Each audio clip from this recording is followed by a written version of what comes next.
হিন্দু ধর্মের সবচেয়ে পবিত্র গ্রন্থ হল শ্রীমদ্ভগবদ্গীতা। গীতার বাণী মানুষকে জীবনে সঠিক পথে চলার সন্ধান দেয়। সাধারণ মানুষকে জীবনে ধর্ম, কর্ম ও প্রেমের শিক্ষা দেয় গীতা। কুরুক্ষেত্রের মহাযুদ্ধে অর্জুনকে বলা গীতার উপদেশ হাজার হাজার বছর পরেও আমাদের জীবনে সমান প্রাসঙ্গিক ও কার্যকরী। গীতা হলো জীবনের সম্পূর্ণ দর্শন এবং একজন মানুষ জীবনে যে পথ অনুসরণ করতে পারেন তার মধ্যে গীতার দেখানো পথ হলো সর্বশ্রেষ্ঠ। গীতায় শ্রীকৃষ্ণ বলেছেন যে এই তিনটি হলো নরকের দ্বার। এই তিনটের দ্বারা মানুষ নিজেই নিজের সর্বনাশ ডেকে আনে। জেনে নিন গীতায় কোন তিনটি বিষয়কে নরকের দ্বার বলেছেন শ্রীকৃষ্ণ। শ্রীকৃষ্ণের বাণী অনুসারে যে কোনো মানুষের জীবনে সর্বনাশ ডেকে আনতে পারে তিনটি জিনিস। এই তিনটি জিনিস হলো লোভ, রাগ ও লালসা। গীতায় এই তিনটিকে নরকের দ্বার বলে বর্ণনা করা হয়েছে। যে ব্যক্তির মধ্যে এই তিনের আধিক্য রয়েছে তার সর্বনাশ কেউ ঠেকাতে পারে না।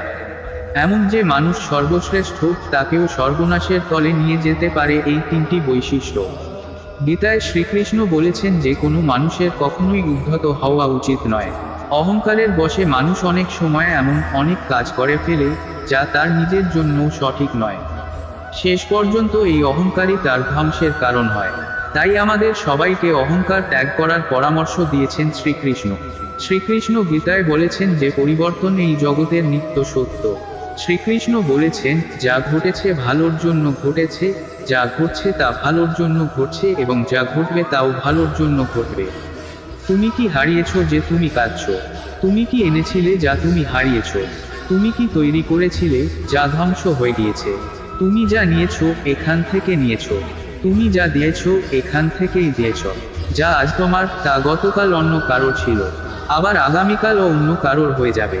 গীতা অনুসারে একজন মানুষের নিজের মনের উপর সম্পূর্ণ নিয়ন্ত্রণ রাখা জরুরি। আমরা যদি নিজের মনকে নিয়ন্ত্রণ করতে না পারি তবে তা আমাদের শত্রু হিসেবে কাজ করবে। শ্রীকৃষ্ণ গীতায় আরও বলেছেন, না এই শরীর তোমার, না তুমি এই শরীরের। এই শরীর তো আগুন, জল, আকাশ, মাটি, বাতাস এই পঞ্চভূতে তৈরি, আবার মৃত্যুর পরে এই পঞ্চভূতেই বিলীন হয়ে যাবে। কিন্তু এই আত্মা চিরকালীন। তাহলে তুমি কে? হে মানুষ, তুমি ঈশ্বরের কাছে আত্মসমর্পণ করো। এটাই তোমার শ্রেষ্ঠ সহায়ক হবে। আর ঈশ্বর যে সহায়তা করে তা সবসময় সব রকম ভয়, উদ্বেগ ও দুঃখের থেকে মুক্ত।